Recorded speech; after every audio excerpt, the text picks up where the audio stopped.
Yan guys, nagkabit tayo ng big disc dito sa ating NMAX. Ito siya, Black Diamond yung kanyang brand. And kulay blue yung ganoon natin. May kasama rin siyang bracket tsaka screw. Yan, ikakabit na lang, plug and play yan.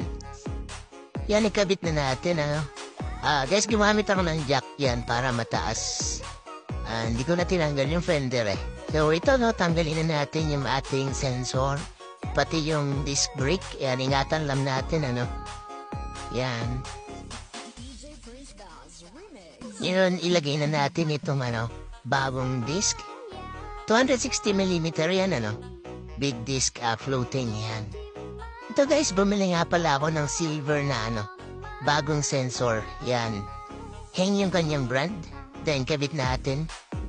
Yan, inatnay na tayo sa paghihigpit. Dito yan, kinakabit ko na yung bracket na kasama ng disc brake.